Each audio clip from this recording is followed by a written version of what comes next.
America అధ్యక్షుడు Trump, Tesla chief Elon Musk మధ్య వివాదం సద్దుమణిగినట్టు తెలుస్తోంది.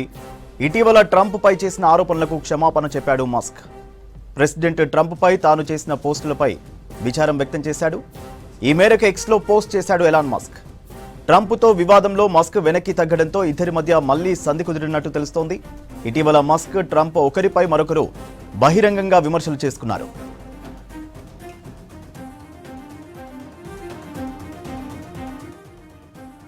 అమెరికా ప్రభుత్వం తెచ్చిన బిగ్ బ్యూటిఫుల్ బిల్లును టెస్లా అధినేత మస్క్ తీవ్రంగా వ్యతిరేకించాడు. దీంతో ట్రంప్, మస్క్ మధ్య దూరం పెరిగింది. ట్రంప్ పై వరుసగా సంచలన ఆరోపణలు చేశారు ఎలాన్ మస్క్. సెక్స్ కుంభకోణంలో నిందితుడైన జెఫ్రీ ఎప్స్టైన్తో ట్రంప్కు సంబంధాలున్నాయని ఆరోపించాడు. అందుకే దర్యాప్తులోని విషయాలు బయటకు రానివ్వలేదని విమర్శించాడు. తన మద్దతు లేకపోతే అమెరికా అధ్యక్ష ఎన్నికల్లో ట్రంప్, రిపబ్లికన్ పార్టీ ఓడిపోయేదన్నారు. మరోవైపు మస్క్ ఆరోపణలను ప్రెసిడెంట్ ట్రంప్ ఖండించారు. తాను అధ్యక్షుడిని అవ్వడంలో మస్క్ పాత్ర లేదన్నారు. మస్క్ బిజినెస్కు ఉపయోగపడే ప్రభుత్వ కాంట్రాక్టులకు, రాయితీలకు కోత వేస్తారని హెచ్చరించారు. దీంతో ట్రంప్పై చేసిన పోస్టులను మస్క్ డిలీట్ చేసినట్టు తెలుస్తోంది.